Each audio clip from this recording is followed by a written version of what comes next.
Call the meeting to order. Because it's the mayor's and it. Report on council actions. Do we have Randy Haverfield or Rodney have some stuff to share? It's Randy, I'm online. Yay! All Can you right. hear me okay? Yep, we hear you great, Randy. Take it away. All right, I'm just going to report from our April 18th council meeting. We had 6 public hearing items, one that took quite a bit of time, but the others were pretty straightforward. The first was the Reflections Ed subdivision. If you recall, that's over in eastern Nampa along the rail line, has access onto the Indian Creek. So a part of their project will be a reclamation project to help that Indian Creek to be opened and enhanced. The original concept was for one commercial lot, 28 residential professional zoned lots, 261 RS4 zone lots, 37 RS6 zone lots, and 36 RS7 residential lots, along with the common lots and the right-of-way. So it's going to be a fairly substantial project that should be really well appreciated over there. That was approved by council. The second was an annexation and a zoning to IL and potential development agreement. This was for the project. It's been a building that's been sitting over off of Madison for several years. Now is finally seeing a new life, a facelift, and along with a 4,800 square foot shop that's being added there over off of Madison Road. Again, that was approved. The third project was the annexation and zoning to GB2. This was for a 100-unit apartment complex with a ground floor commercial for a building facing Idaho Center. This was approved. It's called the Town Creek Apartments over off of Canada Road there, just north of the Idaho Center.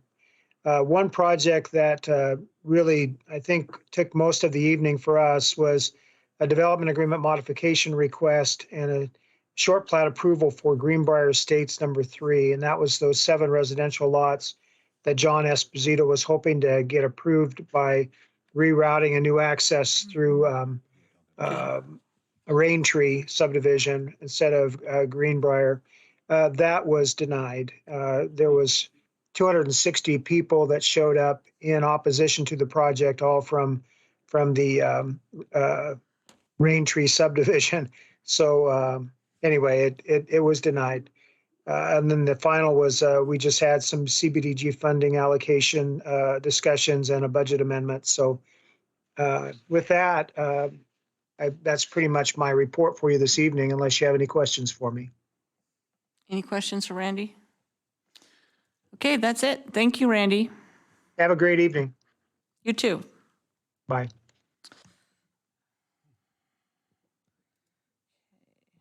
Staff communication, Rodney.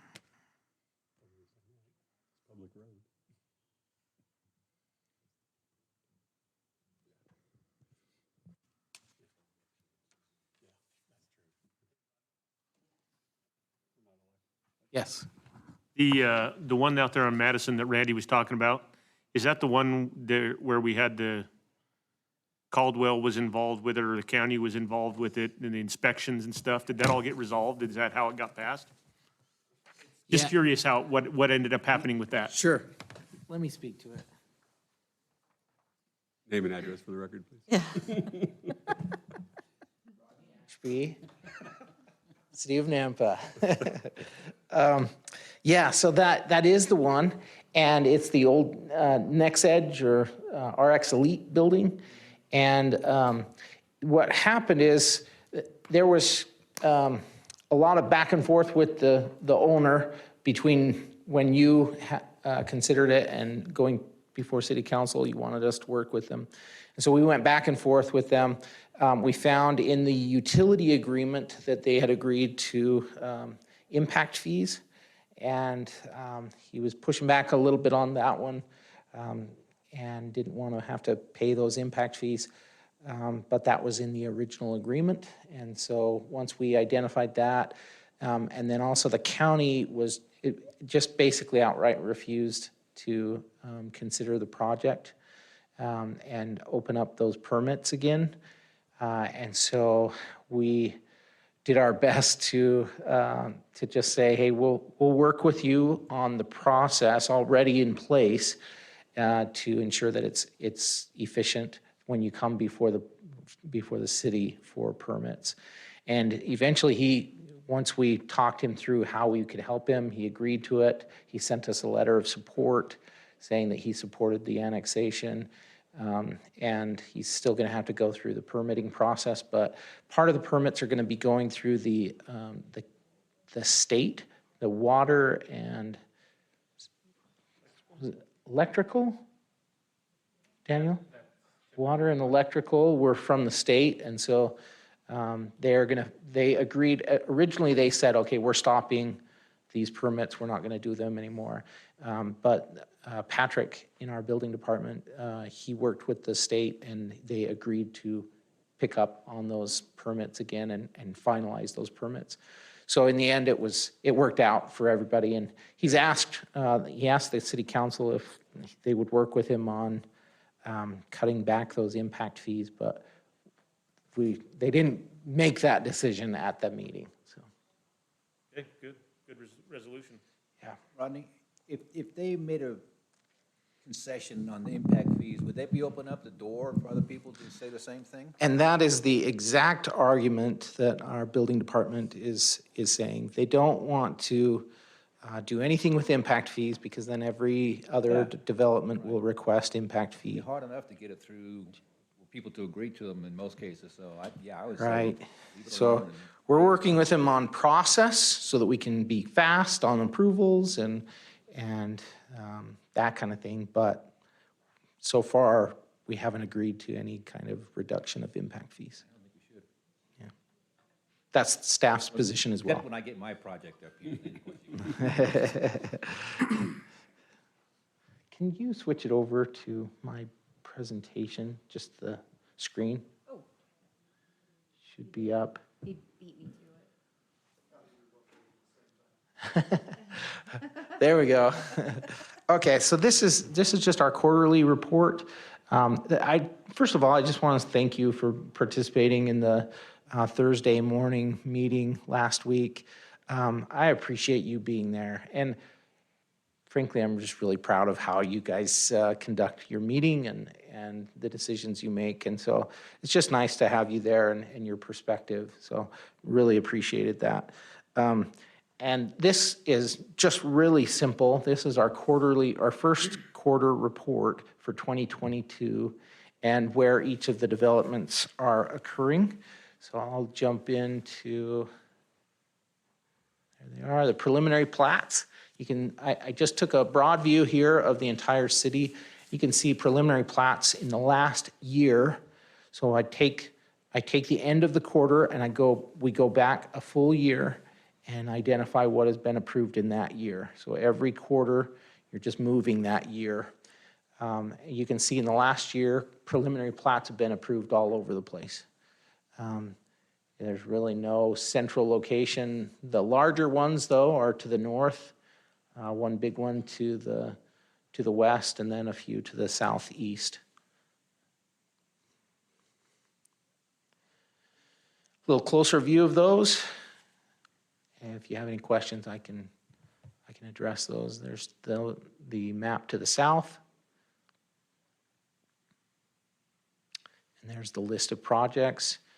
You've got single-family units total in the last year of 2,203 been approved, and multifamily units of 668. Final plats everywhere but east, and that's because of county subdivisions that prevent us from extending utilities that direction, and a lot of development's already occurred out that way. So you can see everywhere else, though, final plats are being approved. And quite a few internal. So it's good to see some of those closing up, those enclave properties and taking care of those holes in our city. A little closer view of those to the north, and then to the south. And the list of projects, 1,464 single-family units, and no multifamily units as part of the final plats. And finally, the short plats, really simple, small internal projects primarily. Whoops, sorry. And those are the ones there, and there are only 20 single-family units. And I'd be happy to stand for questions if you have any. Thanks. All right, thank you.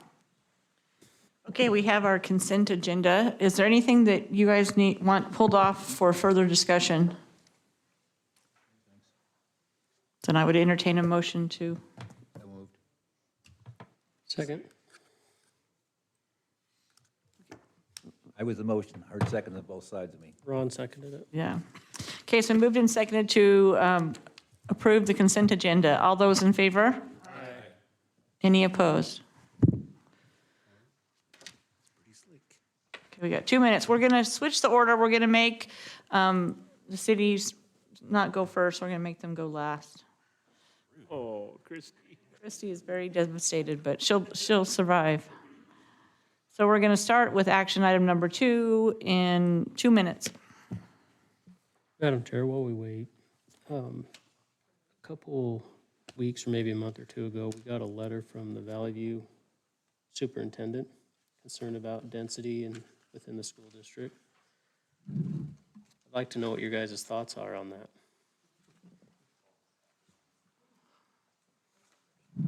Or did I just open a can of worms that we don't have to? No, I mean, it's troubling, to be sure, Yeah. but I don't know what you do about it. I mean, is I mean, they stop just. development, stop accepting projects, and I don't know, that's tough. Well, if the state would accept responsibility for building the schools and not putting it on the counties like they've been doing lately, that would help a lot, but we're not state legislators. Well, it's a school district. I mean, they have to float levies to fund. Yeah, and the improvements. Valley View And School Valley District, View just floated one, right? and they got turned down, right? I thought it passed. Did it pass? No, it didn't. So the article was weird because it said. Okay, because it said it was passed, and then I did the math, or looked at the math, and it was like 2 percentage points out of passing, so it didn't pass. I've been told like by 3 people that, oh yeah, it passed. So here's probably a stupid question from a naive guy. Is there any mechanism for impact fees to fund schools? No. Yeah. Okay. They were talking about it. Just for the record, no. No. This, if the state approved a code change, state code change, then they could do that. And that has been a movement that's been being promoted this last year especially, but no movement has actually taken place. No decision has taken place. Just want to know what you guys think. I'm concerned about it, but I'm like you, I don't know what to do. And Valley View is fed by Nampa and Caldwell, so it's, Big district. I live in Yeah. that one. So- And, I mean, the voter turnout was pretty bleak as well, so. Madam Chair, if I may, we talked in our staff meeting this morning about some of those letters as well. And the one challenge is that they're sending these for final plats. The final plat stage of a project, it's already been entitled. There's nothing they can Right. do at that point. We can't, if they meet the preliminary plat and they meet code, we can't stop them. we can't stop it. So we're going to meet with both Nampa School District and Valley View School District to at least explain that process, but also just get their take on their position. Because we have one school district that says they have too much room and they're having students leave and they don't have enough students.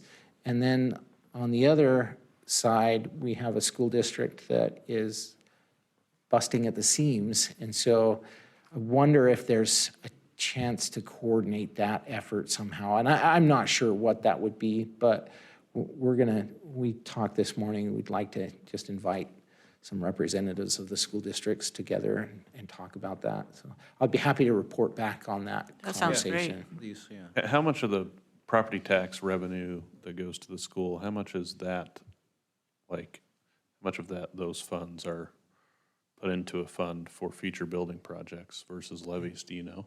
I don't know. Oh, man, that'd be a good question, I think. I mean, I guess maybe Drew, you get on the school board and try to allocate. Have you seen who's on the school board here? Which is exactly why I'm not saying anything. Got a different hat on tonight. Yeah, it's a tough one. Sorry, we're past 7. I'll Okay. drop it. That was good 2-minute Yeah. discussion, though. Okay, we have the applicant for a zoning map amendment from IP to IL to expand Campbell Tractor. Should we have the applicant here? Come on up. The guy with the Campbell tractor. Yes, I can't see that from here. I'm Steve Gray with Campbell Tractor. And what we're asking for is to change the industrial part back to IL, which matches the rest of our property that we own there, which is the one on the north side of Karcher. Everything around that property to the east and to the north is industrial or light industrial. We did have one on the corner of Fargo that's an industrial park. That's where we had our used equipment lot. But we ended up having to move everything off there in the last few years because we keep getting stuff stolen. And they're stealing stuff that is really weird. They're actually drilling holes in the bottom of fuel tanks and pumping diesel out. Some of them hold 300 gallon. And they're taking hydraulic oil, and some of those hold 55 to 60 gallon. They're pumping them out. They're coming in at night. So we finally end up moving everything off of what we had for a used equipment lot for 30-some years and put it out back. Well, now we don't have any to the street to actually show anybody what we actually have in used equipment. And since we already own that, and when it went down to in the industrial park where we'd have to asphalt it if we left it open in the front and no gravel, that don't work for our equipment because we tear up the asphalt. We got a lot of tractors weigh over 60,000 pounds now. And so we usually put it in with gravel and put recycled asphalt on top of it to keep the dust down. That's the way our rest of our lot is in the back. You can kind of see where the tractors are parked in the back now.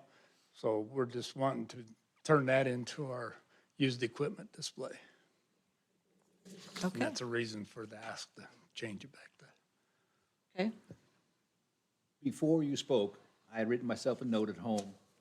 Is the need for more space to place used equipment for sale a sign that we are losing more farm acreage? But you're not really picking up more equipment, you're just moving it We're around just on your moving it property. from a lot that we couldn't survey or put surveillance on because it was so far away and our Right. Wi-Fi wouldn't pick it up, so we couldn't catch them. We have caught them in our lot where the main store is, because we do have surveillance there, and we do have surveillance on the north side of the store to that lot that we're talking about making into it. But that was the biggest thing, so we moved all the powered equipment out of that lot. So we didn't lose batteries, we didn't lose, and so we put all equipment that was drawn or just tillage type equipment over there. We sold a new piece of equipment, went to take it to a customer, somebody stolen 12 cylinders off of it. I don't know what they used them for, but there it was, so we ended up moving everything off of that lot. So that lot right now is empty. That's the reason we're asking for to match to what the rest of the property we got and be able to put that used lot there. Okay. Thank you. Okay. Thank you, Madam Chair and Commissioners. Parker Bodley, Planning and Zoning. Action requested a zoning map amendment from IP to IL. The property there, you can see it at the corner of Karcher and Franklin. The lot is just over 5 acres, surrounded mostly by land owned by Campbell Tractor. There's a gas station to the west, and that's Maverick. This property was originally annexed and zoned to IP in 1986 and has remained that way. There's a view from the street. The staff recommendation, the property is in a commercial designation on the future land use map. They're requesting IL zone. However, the designated property, the industrial designation to the adjacent to it can be stretched to allow the rezone. The uses allowed in the IL zone are compatible, and it's an extension of the existing use. The proposed IL zoning would match the adjacent parcels. It's consistent with the area and supported by the comprehensive plan. The change in zoning would bring further development to a parcel that has remained undeveloped to this point, with the frontage improvements upon the development here. The staff recommendation is that we can reasonably recommend approval based on the comprehensive plan in the city code. I can go into further detail. As far as the code, the use here is equipment or implement sales, large or heavy equipment, which is a permitted use in the IL zone. As far as the paving goes, certain types of permanent parking, there's exemptions. As you can see here, the parking lot intended to be used for heavy or construction mining type vehicle machinery, which this use would fall under. In that case, the parking lot shall be completely enclosed, screened from view from any abutting public right of way, unless the parking serves as a loading, unloading area for trucks or sales, or a sales display for heavy equipment, which is the case here. They will be allowed to have a display area that is a dustless controlling ground cover. So anything, to sum it up, anything that is not a display area will be fenced, and the display areas will be on a dustless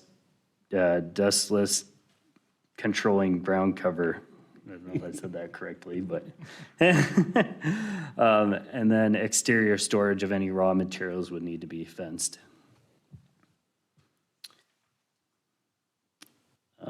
The correspondence, the one thing to note is that they will be conditioned upon dedicating 50 feet of right-of-way. And then frontage improvements will be required as well.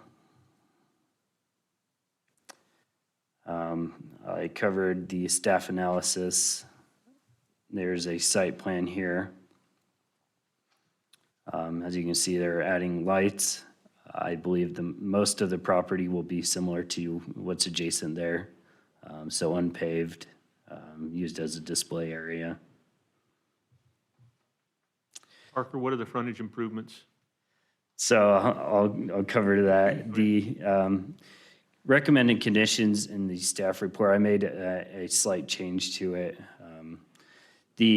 So as I mentioned, the 50 feet of right-of-way will be a condition of approval as recommended by staff, as well as they entered development agreement that they put a 15-foot landscape buffer in accordance with Title 10, Chapter 33, as well as full frontage improvements, which would mean a sidewalk.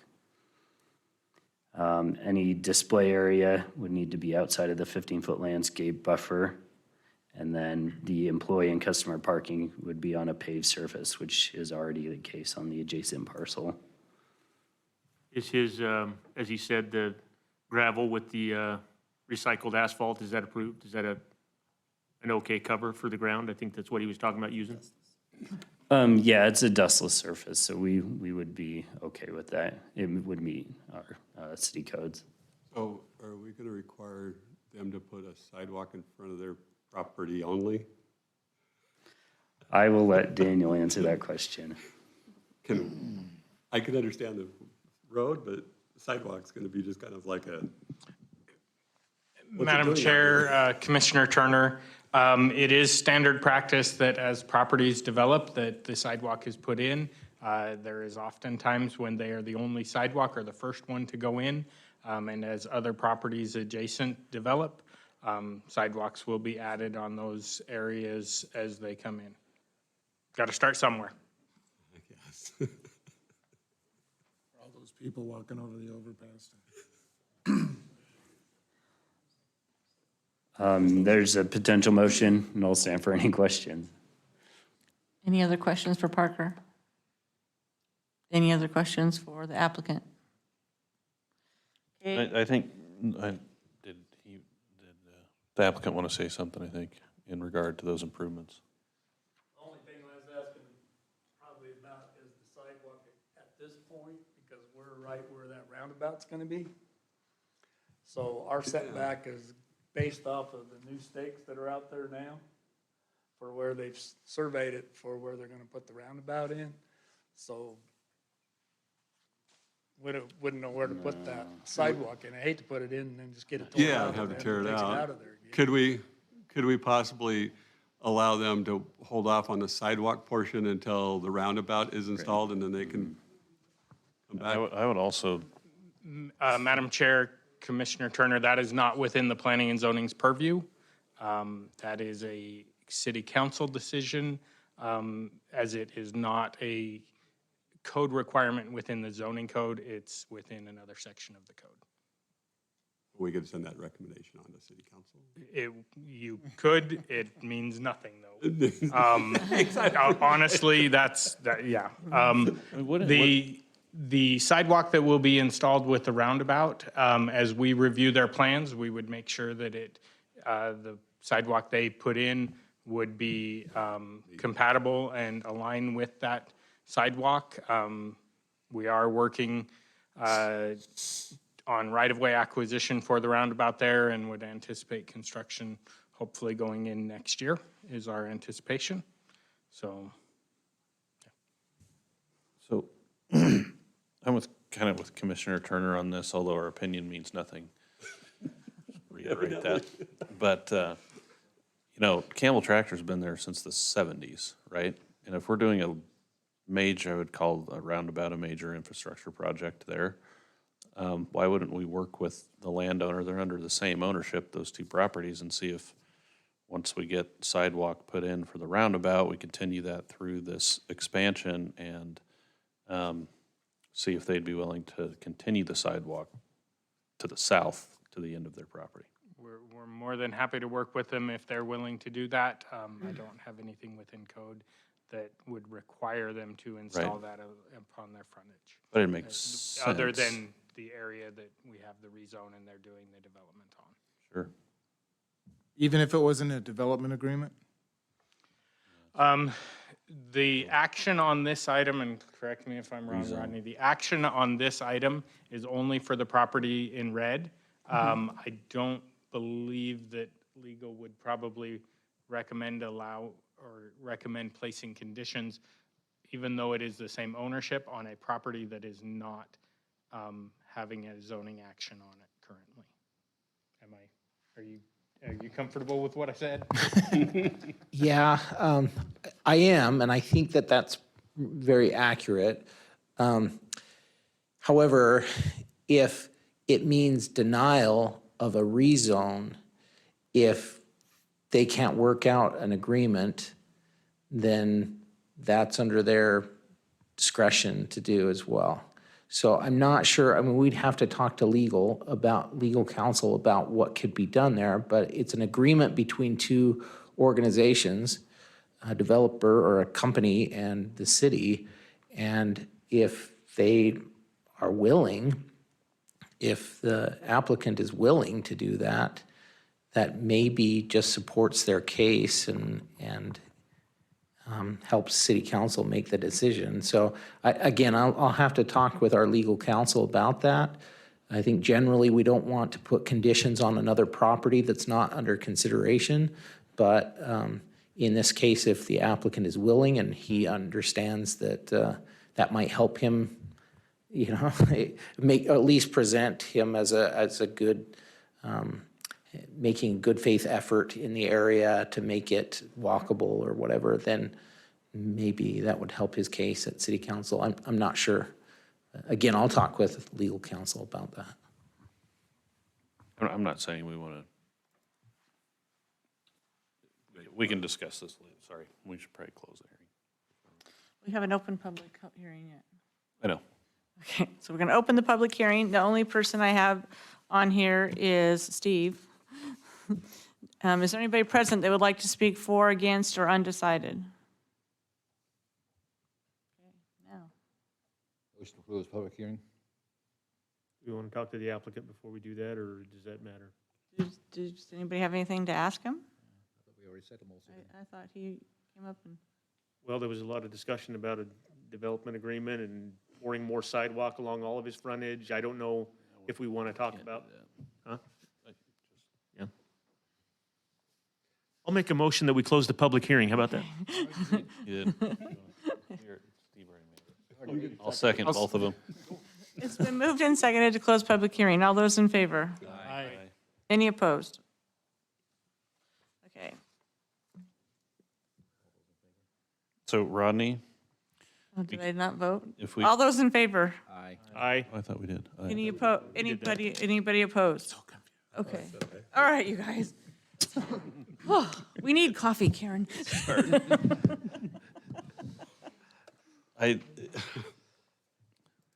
What was I thinking now? We can't say in our development agreement recommendation that we would recommend that they not put the sidewalk improvements in at this time because we're gonna do an infrastructure project. Is that what I understand? Like, that's not our decision. We could say we don't think they should, and council can do what they want, right?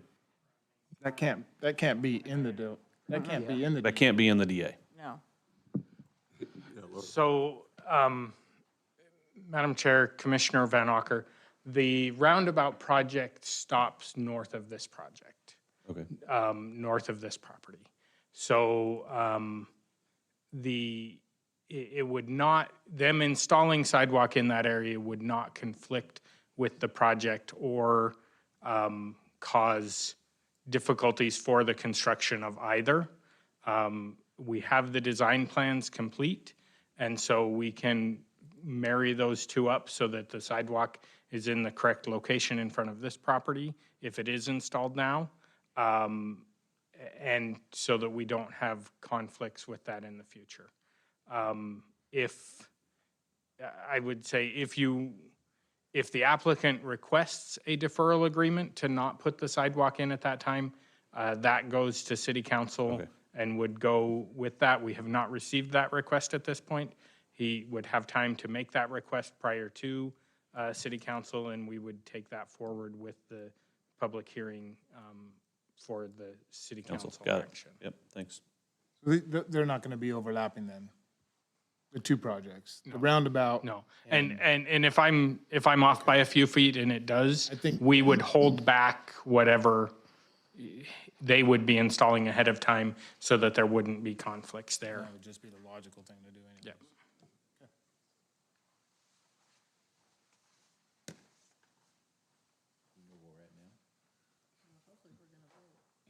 Somebody's got to make a motion. Yeah, well, with that, Madam Chair, I'll move to recommend approval of the zoning map amendment from IP to IL zoning district in order to expand the display of Campbell Tractor Company used equipment for sale at 0 North Franklin Boulevard for Fran Car Properties LLC with all conditions of staff Second. and conclusions of law. Still second. Still second. Okay, it's been moved and seconded by Jeff and Steve to approve. All those in favor? Aye. Any opposed? Okay.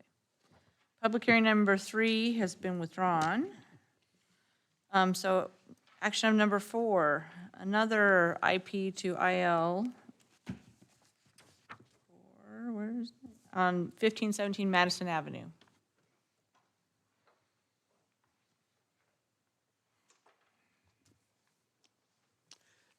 Thank you.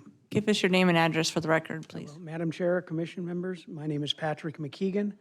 My address is 2419 South Annette Street in Boise, Idaho. I am the architect that's been working with Mrs. Sandlin on this project. Dennis Harmon, the applicant, is also present. I'm speaking on his behalf also. I think this is pretty straightforward. In January, Mrs. Sandlin came before you and was granted a conditional use permit to allow for some additional storage and some other conditions on the property. What this does is we were advised to apply for the rezone, which would actually codify that conditional use permit without any conditions and allow them to use the property as intended. So that's why we're here before you tonight. Her business, even since we applied for this application, her business model has changed quite drastically. She originally came from California, where she had a large recycling business in the Central Valley, doing what you would expect, picking stuff up, sorting it, sending it off to all these places. When she moved up here, their business was going to be just delivering a dumpster, picking up the stuff, and then taking it directly to a recycling center. But even now, that is out of the picture. Now all she's doing is acting as an online brokerage, basically. She just is the third-party contact between the recycling centers and the end business, say, for instance, Home Depot. They place a one-time dumpster at Home Depot. When the Home Depot gets it filled up, they contact them, they contact the recycler it's picked up and exchanged. So basically, it's become more of a brokerage type of office use. She is storing containers on her, empty containers on the property outside, and that's what has kind of triggered all of this. So we'd ask that you approve the application as recommended by staff and as applied for, and I'll answer any questions that you may have. I have a question for you. Not being familiar with the recycling business like this, how many containers would she have on hand waiting for somebody to call up and say, hey, I need to have my stuff recycled? 20? That would take care of people coming and going and having a few spares to always have Yes, extra. but as I said, her business is, Would these be that stacked part on- of it has dropped off quite a would these be bit. stacked on top of each other, or would Yes. they be? How high could they be stacked? Is she going to continue to go 4? Up to 4 high, so 16 feet. 16 feet. Yes. All right, thank you. The current conditional use permit does not allow for what she wants to do with the new business model. Is that what I'm hearing?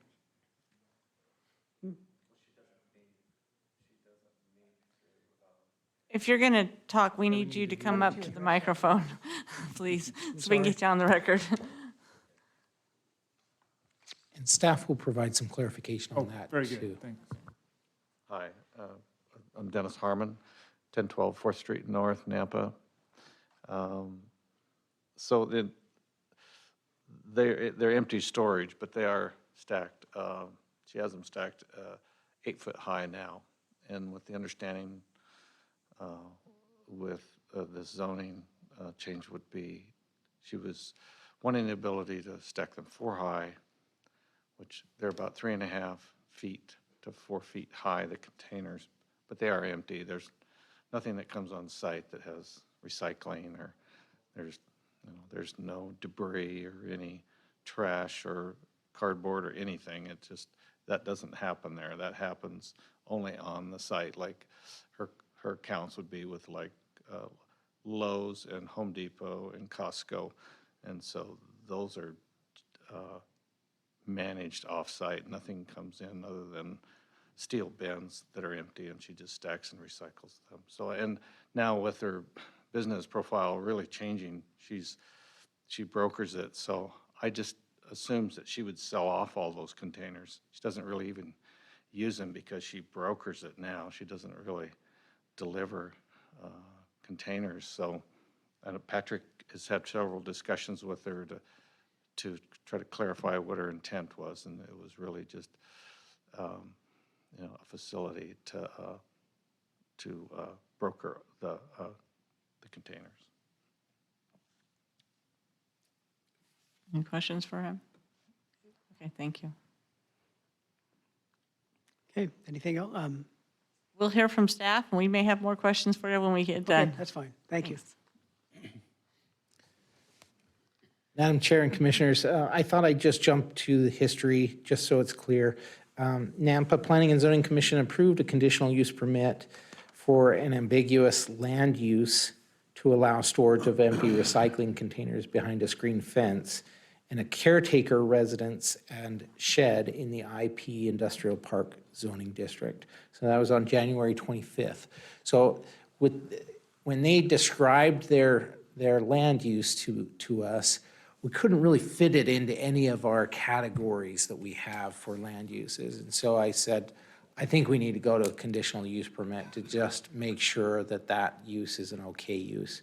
So they did that, you gave them that approval, and then as they started to implement, they just, this is more of a clarification and cleanup.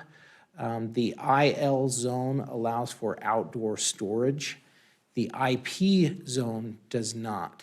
And so even though we granted this ambiguous use, it kind of, once through that process, through the CUP process, we learned it's kind of outdoor storage, right? And so if that's the case, it's in conflict with the underlying zone, and we would need to change the zone.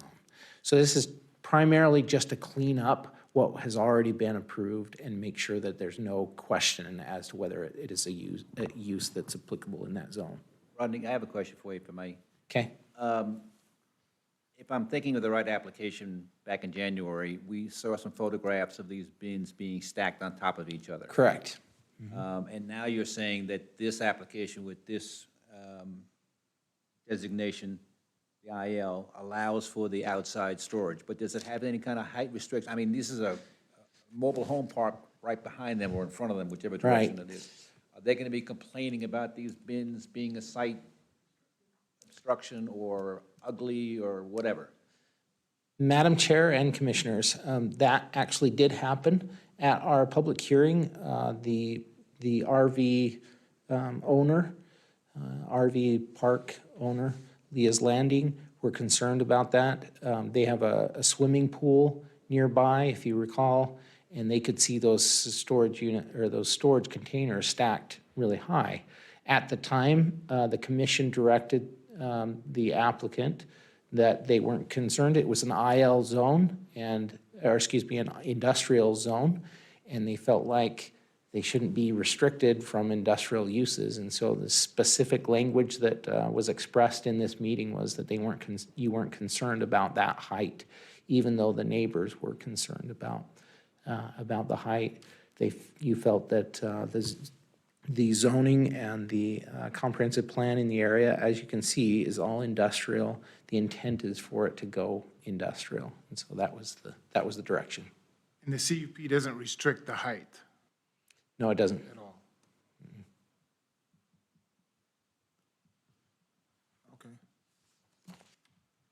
Okay. So I'll go through these pretty quickly. The conclusions of law, essentially because you've approved this in the past through a CUP, I felt like there's, it complies with all of these conditions. It's consistent with the comprehensive plan. The use is compatible with other uses in the area. That was determined as part of the CUP. So if that is changed, then you'd have to call that out in your motion.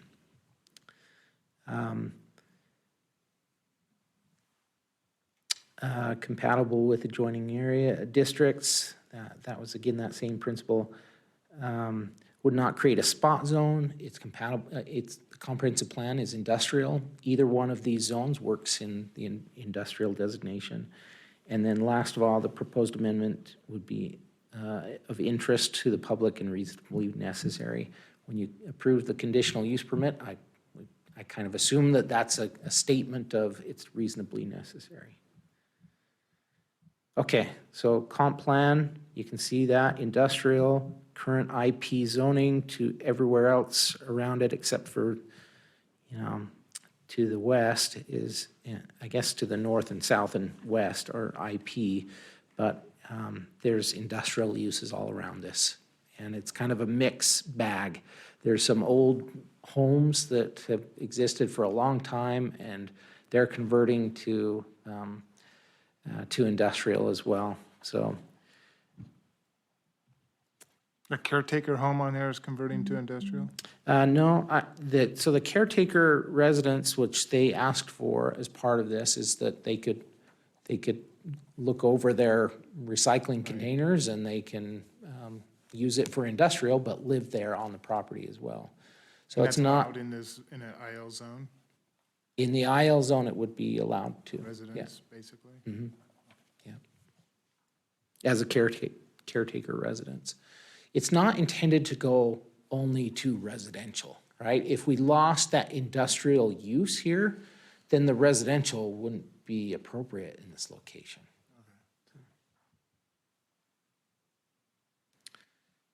Okay, I'll keep moving. You know, the zone development agreement is a potential here because it's a rezone. Rezones allow us to have lots of flexibility and add conditions if we need to. Here's the signs that are permitted in the IL zone. This is all in your packet. Correspondence was pretty simple. Title IV for building department. No impact for everybody else. So I think I've talked through all of this. I'm going to kind of skip over the staff analysis because we've already gone over it. Recommended condition is that the applicant or owner shall comply with all city codes, policies, and standards in place at the time of the development or redevelopment. And here are some potential motions for your consideration. Any questions for Rodney? Just quick clarification, the IP zone does not allow for the storage of these containers, but the IL zone does. That's correct. And that's Yeah, really you the nailed only it. thing that we're kind of, and that to clean up the CUP. Yeah. Rodney, what's the containers that they talked about? So they said they want to stack these things 4 high. And I went back just out of curiosity because I remembered the pictures and looked at the pictures. And it looks like there's 2 different kinds of containers on there. They got some actual shipping containers, and those aren't 4 feet tall. And so do we need to clarify so that they don't start stacking shipping containers 4 high? Because the other ones are 4 feet, look like they're 4 feet tall, but the shipping containers won't be, obviously. So I don't know if that's a point that needs to be made or clarified or what. Good point, because it would be that much higher. Yeah, Madam Chair and Commissioners, yeah, that's a great idea. If you are only wanting to allow the the recycling containers and not the shipping containers, then you need to be specific in your motion. Put a maximum height limit that Yeah. they stacked it up to 20 feet or something, that would keep them less Yeah, than. I think it needs to be 20 feet, yeah. But doing that in an IL zone though, and restricting what they can store on there, there's no restriction on any other IL zone, is there, as far as what they can stack and how high? Could have been. So, yeah, if it's a safety concern, of height of things stacked, then you have all the right to put that as part of a condition in this. And I would say, you're right. I mean, you don't want to create all these conditions for this one when it doesn't, anywhere else it would work in the IL zone. But you do need to consider the situation and the surrounding properties. And then finally, that from rezoning gives you lots of flexibility because you have that development agreement ability to put conditions on there that you want. Okay. Okay, that's open public hearing. We have Patrick and Dennis on here. Is there anybody else here that would like to testify? Okay.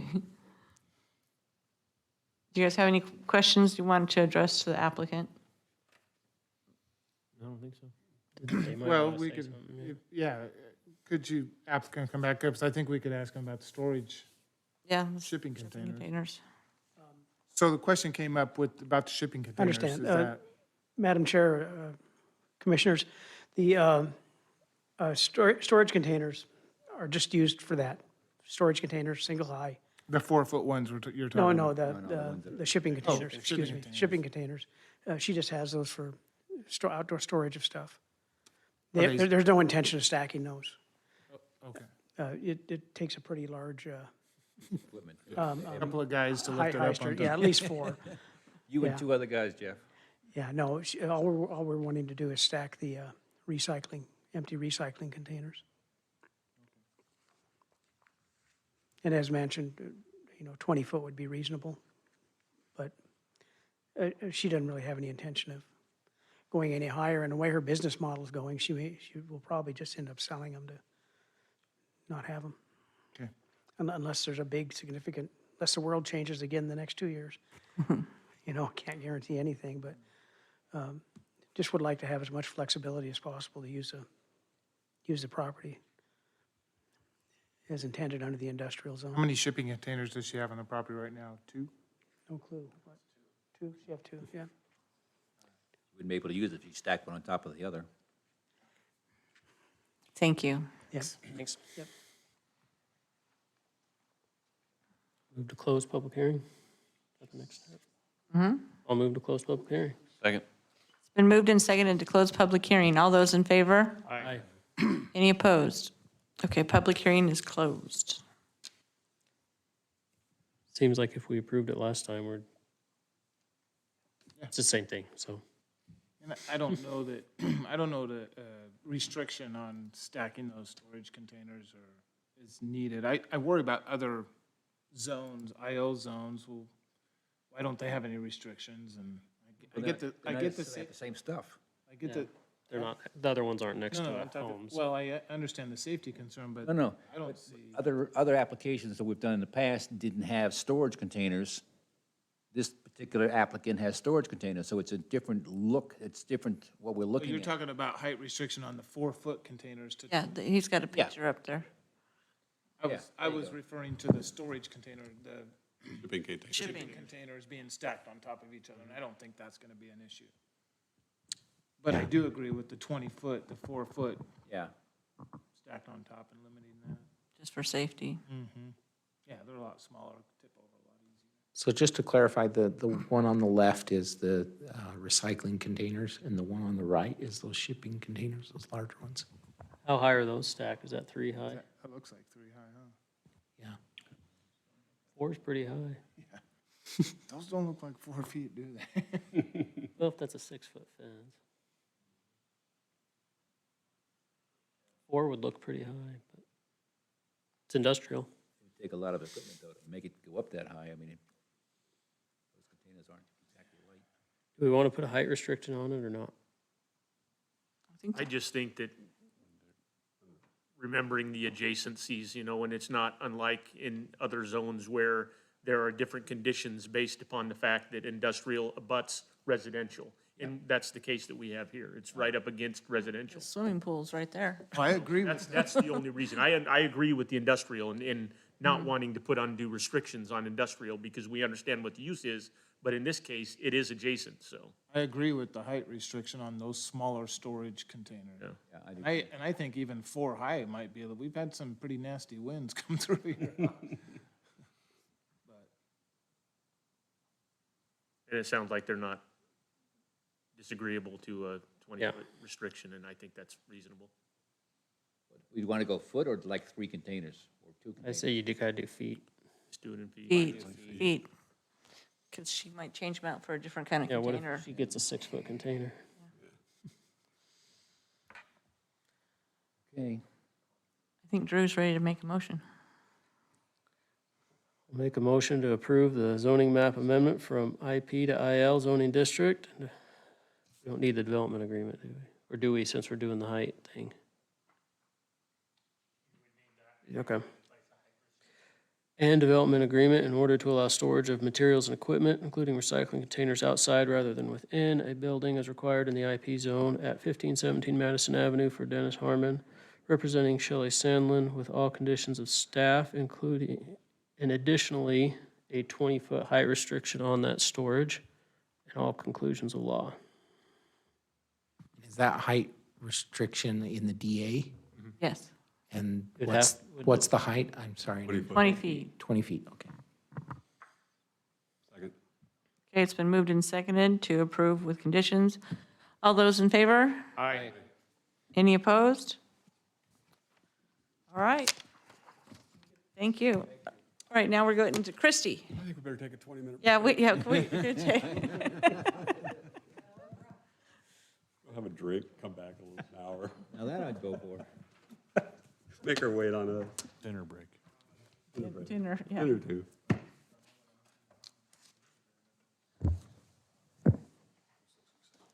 Yeah, It's going to be awesome. I kept trying to fall asleep while reading it. All right. Thank you, Madam Chair and Commissioners. Christy Watkins, Principal Planner with the City of Nampa. I have some things in here I need to discuss with you. If you all read through the code changes and you're good with it, I can fly through it a little quickly. Otherwise, we could talk about each code change and we can be here all night. So if you want me to just hit the things that I need specific input from you on? Yes, yes. Option A, okay, sounds good. So just a little bit of backstory on this. The Planning and Zoning Department, of course, makes changes to the code twice a year as we find things that need to be tweaked. That's a technical term, tweaked. The last code amendment was in October of 2021, and since then, we have been using our new codes, and we found areas that need to be clarified or expanded or redefined. Meetings were held with the Nampa Police Department in regards to kennel licensing.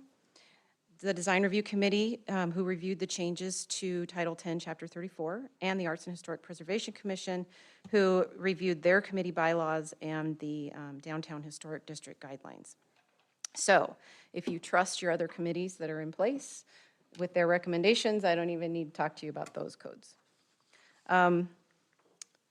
The planning and zoning, is it on? It's not turned on. Yes? I did have a question on that amendment to Title II. Is the time for that? I'm getting to it. Which amendment to Title II? Well, it says, and add meeting dates and times to be determined and voted on by members of the commission. When will they do that? How do they do that? If something comes up, we will bring it to you at a meeting to be determined if you want to, like we have done recently, move the meeting up. If we know that we're going to have long public hearings that night, you would have the opportunity to do that. You wouldn't be tied into this schedule. Okay. So if we know that there's something coming, that we're going to need a longer meeting, we're going to have to shift it, move it, whatever. But I guess what I'm asking, do we need to do this before the public hearing or at the public hearing? Well, it'll probably be the public hearing before the one. So business meeting. Yeah, it would probably be a business item. Madam Chair and Christie, just clarification, this is also just for your times that you're willing to meet on a regular basis. Yeah. So we changed this from a set time of 7 o'clock public hearings to allow you to make that decision when you're going to meet on a regular basis. It opens the door for us to vote for 6 o'clock. Exactly. Okay. And quick clarification on, you're probably going to get to it, Title 10, Chapter 32, the recreational vehicle parks. Oh, yeah, we're definitely going to get to that. All right, then. We're doing them in numerical order, and 32 is like way down the list. I got 4 notes, though. So the Arts and Historic Preservation Commission reviewed their bylaws, the Design Review Committee reviewed their bylaws, gave recommendations for approval on all of that. The police kennel licensing, we did meet with them and talked about that process, and they were happy with the process, we were happy with the process. I'll bring up the correspondence that we received from a gentleman. He wants us to change the code from 2 dogs to 3, so we don't have to go through so many conditional use permits. This was not advertised that way, so it would have to be in a future code change if that was the direction that you guys wanted to give city council to give to us. We could certainly bring that up at city council, but. I don't remember us ever having one for 3. It's always been 4 or 5. Or, yeah. Would that also include? Yeah, we did. Just the last meeting had Was it 3 last? Yeah. Well, originally it was 4. Oh, it came in at 4, but he Yeah. changed it to 3 here, yeah. One's just a visitor now. Would that also, if that was the case, would it also change from 2 to 3 potbelly pigs? So it's a combination of the 2 together. So if Okay. you had 1 pig, you could have 2 or So if 2 you pick up a dogs. pig, you have to get rid of a dog. And that combination makes perfect sense in my head somehow, I don't know. Right? Well, I Yeah, had a question, though. Well, completely my- logical. Christie, my question is, why are we talking about potbelly pigs? I mean, what if they had a peacock? Falls under foul. Well, okay, so peacocks are really loud and obnoxious. Potbelly pigs are not. They're But what if actually somebody says, "I wanna domestic have-" pets. What if somebody says, I want to have peacocks? Well, they're loud and obnoxious. They are a nuisance. And they fall under foul. You can't, Yeah, yeah, it's already. They are? you can't have them. Shut off his mic. He's asking too many questions. You're going to draw this out a lot longer than it Well, I needs just to want to be. make sure we get everything covered. I don't want to say, well, you know, back in whatever month we're in, April, you guys decided this was okay. So I don't want to miss something and then be told later on, well, you approved it. Well, we did not approve peacocks. I No guarantee you. peacocks. Okay. Are we good? Moving Yes, on? yes. Okay. In chapter 1, there was just a lot of general changes for definitions and those kinds of things. If you want me to hit on any of those, we can go back and talk about them. Hopefully you bookmarked something if it caught your attention. Chapter 2, we talked about neighborhood meetings. We just kind of cleaned up some of the language in there. And then we added the pre-annexation process. If any of you have any questions about the pre-annexation process, it is in regards to properties that are outside of our city limits that want city services. Right now, they just have a process where they go to city council and request city services. And then they get into an agreement with the city that says when we get to their border, they will annex. Well, that kind of goes outside of our annexation process, doesn't it? So now we're going to require that they come in for a pre-annexation hearing. So you guys will start seeing those. And they'll have to go through the same process as a regular annexation, but they won't be annexed until we're contiguous to their property.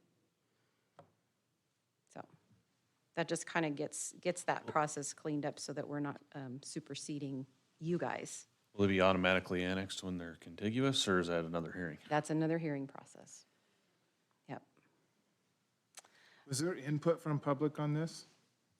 I mean, I know it's been out there but were there people that expressed concern about this not having a meeting before they were annexed and? No.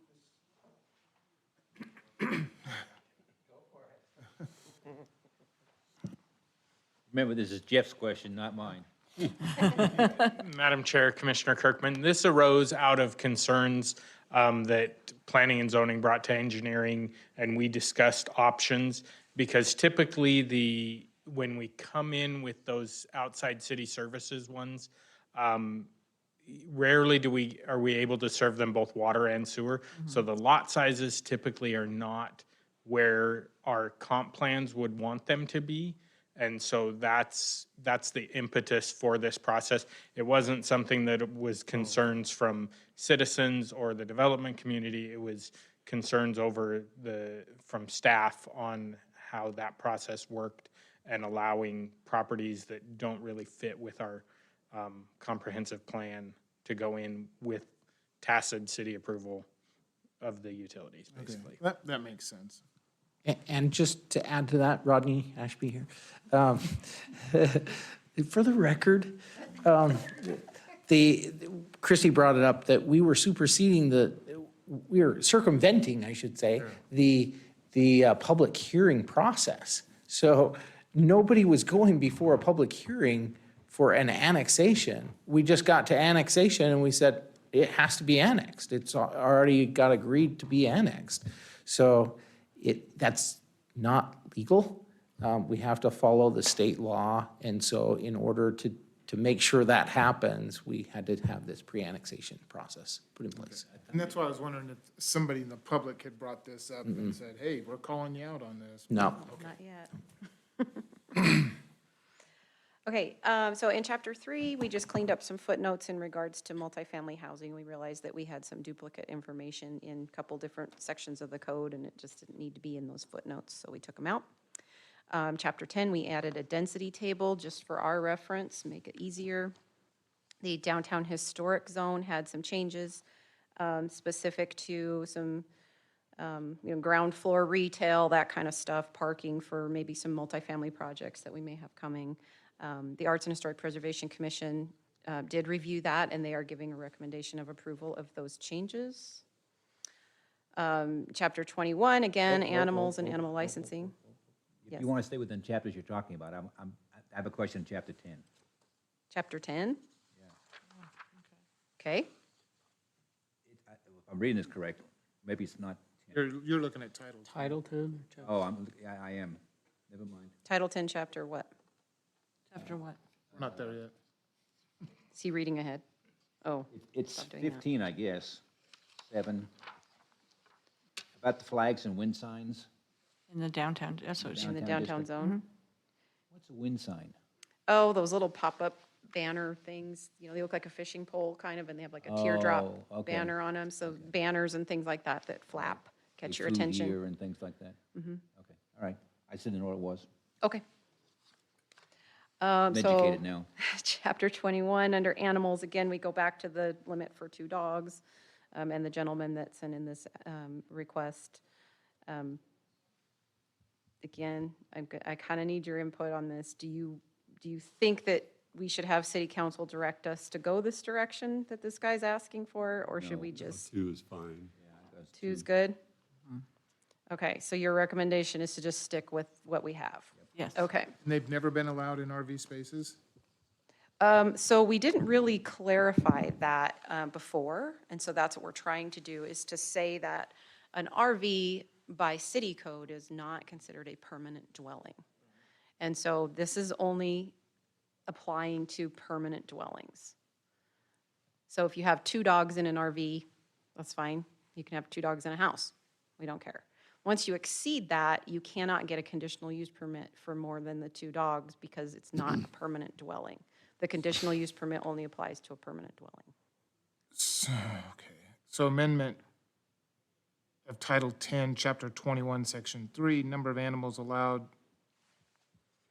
Is that what we're talking about, is the dogs? Needs a CUP for over 2 and not allowed in RV spaces. So you can Correct. have 2 dogs, and if you want more, if you're in a house, you can get a CUP, but if you're in an RV, you can't. Correct. You can't have Oh, more. I see, okay. Yeah, you can't have more. Thank you. Yeah, sorry, I guess I didn't explain that very well. Well, some of us understood what you meant. Well, good. Okay, chapter 22, parking. So the link that you guys were given for this, you did not get to see the results from our work group meeting. Who was on that work group for parking? Okay, awesome. So what we came out of with that, we would like to include within this code change. So I would need you to, at the end of this, when you make your motion, if you're good with all of it, you want to approve it, and parking changes as stated in this presentation will need to be added to your motion, if you like this. This is what the work group came up with. We would change the multifamily spaces from 2 spaces per unit to all required parking shall not be a separate fee for tenants with a signed lease, so they don't have to pay extra for their parking. A 1-bed unit will have 1.5 spaces per unit with 1 of them covered, and the covered space would need to be reserved for that tenant. 2+ beds, 2 per unit, 1 covered space would be reserved for that specific tenant. 0.25 spaces per dwelling unit shall be provided additionally on-site for guest parking. If you want to use garages and have them considered as the required parking in the calculation, you will need to have it managed by an HOA, and the lease will have to include verbiage that says that the garage has to be used for parking and cannot be used for storage. We actually have an apartment complex right now that's doing an audit on their tenants for that very reason. So they can do it.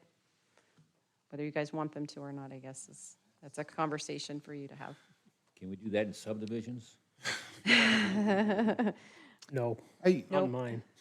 I understand why, but I feel like that's really getting into the details of I'm gonna get stoned for saying this, which, a rock's thrown at me. I just wanted to clarify. So that's only if they want to use the garage space in their calculation. If they want to provide garages and exterior spaces. You're talking and about use- the complex Yeah, itself. if they want to use the exterior spaces in their So calculation. the city's not getting into the details, like you have to use the garage no matter what. If that's they, the if HOA. they use it in their required parking calculation, they have to. Which do typically it. that's what an HOA does anyways. You have to park on the driveway and not on the street, but Right. nobody, Follows it's it. impossible, yeah. Okay, I feel better about that. I just didn't want the city getting into the details of trying to manage how somebody lives and Nope. stores their stuff and, okay. Nope, the complex has to justify that. Okay, chapter 23 is signs, and it's at the very end of the document that you were given the link to. We're basically just taking all of those pixelated pictures out of it that you can't see anyway, and kind of cleaning up some of the definition language. We're not doing any kind of policy changes in the sign code because changing that particular code is a year-long process, and it takes a lot of public input and a lot of conversation with businesses. So we're not doing anything that's going to change any of the policy. And then variances, we just added some grammar in there that allows the director a certain level of granting authority. Giving Rodney more power? Little by little. he's Yes. taking- Chapter quiet coup. 26, planned unit development, we changed or revised the density charts and the calculation guidance, just to make our jobs easier when we bring these subdivisions forward to you. And chapter 27, same thing. We added some landscaping clarification, tree sizes to make it consistent, that kind of thing.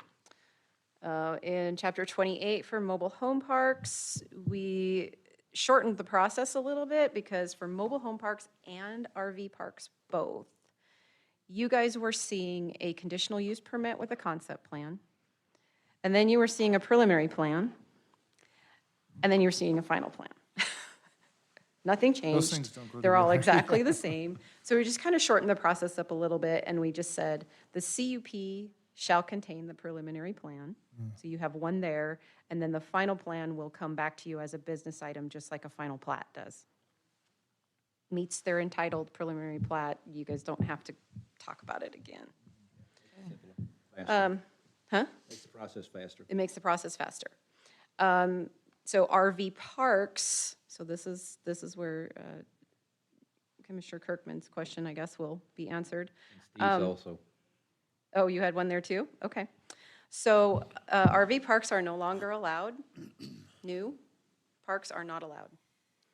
But existing parks can be expanded within the boundaries of the parcel that they exist on currently. Does that answer the question? I was just Is it- thinking of the existing ones. I mean, there's not much, anyways, it doesn't matter. I'll do mine while he's thinking then.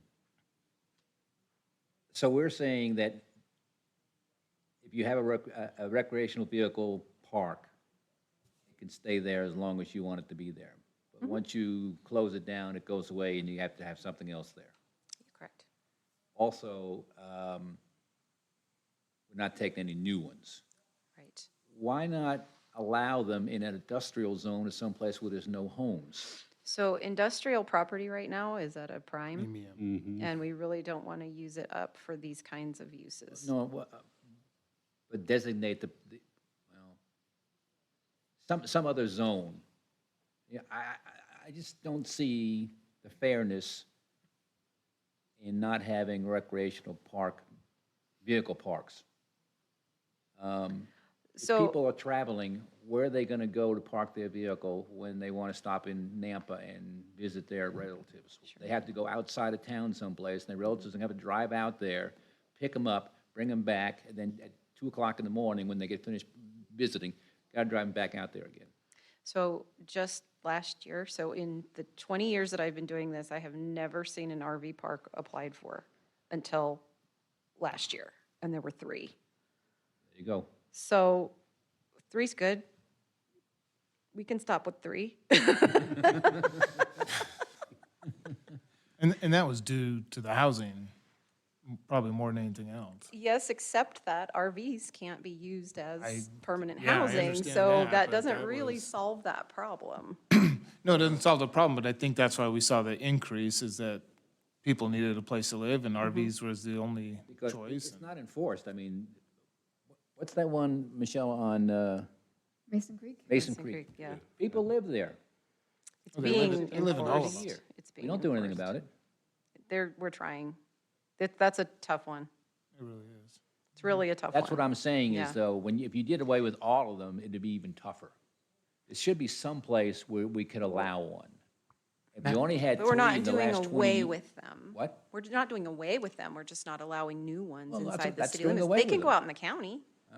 They Yeah, can but go out then in you the got county. this transportation where you're moving, I mean, we keep talking about traffic mitigation and cutting down on traffic. We're just creating more traffic. Yeah, but the problem is if you allow a new one, it's gonna end up just like Mason Creek. People are gonna be living there for years on end, and it's gonna become a, Well, and there's no tax revenue in these Yeah. Yeah. either. So they really are, they really are a, burden. yeah. That- I was gonna tax use system. another It V costs word, more but than yeah, that. burden you were is gonna better. Okay, yeah, so we extend services for each pad inside there, and we don't Yeah, really there's get any no- kind of return back on that. No, I agree. My question was with the CUP, would that be, so they're extending an existing RV park via a CUP, that has to be done at city council level, not here, right? No, that's here, Oh, it is through here then, okay. That was my question. okay. But they can't buy additional property and expand it. It's gotta be strictly on Got the to be parcel. within their parcel, yeah. So if they want to expand it within the area that was originally intended, but they maybe didn't put all the spaces in right away, and so now they want to expand the plan That's that what was Mason Creek approved. wanted to do last year. Exactly. Then they'd have to modify their existing CUP and bring in a new plan for you guys to review. So does this apply to something like what the Idaho Center's trying to do? Yeah, they'll have to, well, they won't, yeah, they'll have to. Because that seems like a good reason to expand RV park. Expand in, Right. and they already have one, so they're just expanding. So if you own the property, even though it's not zoned for that, you can still, If it's an existing use, yeah, sure. so you can just expand it into another zone, change the zoning, if you needed to. No. But it should be zoned correctly. Well, but For if you're what you're expanding doing. it, I mean, maybe you had 10 acres, just like, say, Mason Creek. Mason Creek. If that property was zoned something else, I don't know, in the past, and they just ignored it, and now they want to use it for expansion, you'd have to change the zoning to expand into it. If that's what the original plan for the property was, and they just haven't built into that area, then yeah, they probably could. We'd have to do a history research on it to see what the original intention was for the Loose property. enough, we could work around it. Sounds like squatters' rights. Yeah. Right? You've been there that long? Okay. Yeah. Are we good? Yep. Any other questions? Okay. In the landscaping code, we added guidance for the landscape medians in the entrances to subdivisions. Design review, went to the design review committee. They reviewed all the changes that we were making, and they made a recommendation to you for approval of those changes. I can go over them if you want, but if you trust the committee, then we won't worry about it. So the recommended findings, the proposed amendments are reasonably necessary, they are in the interest of the public, and they are in harmony with the goals of the comprehensive plan. That's what we were trying to make sure that our codes work with the current development environment and they work with our comprehensive plan. So that's why we're making the changes. Anything, like I said, with the dogs or any of that kind of stuff, those would be future code changes, but we can give direction to city council. So if you see something that you'd like to give direction to them about, that would be fine. Here are your possible motions, and again, I just ask you to add, if you're going to approve this or recommend it for approval, that you just add the parking changes as outlined in the staff presentation. And I'll stand for any questions. Any questions for Christie? Okay, let's go to public hearing. Is there anybody here? No. Okay. Okay. We close the public hearing. Second? Okay, so moved and seconded to close public hearing. All those in favor? Aye. Any opposed? Okay, public hearing's closed. Madam Chair, I'll make a motion that we recommend approval of the zoning text amendment of Title II, Chapter 8, Planning and Zoning Commission, Title II, Chapter 10, Arts and Historic Preservation Commission, Title II, Chapter 16, Design Review Committee, Title VI, Chapter 2, Police, and various changes to Title 10, planning and zoning is presented in the staff report, and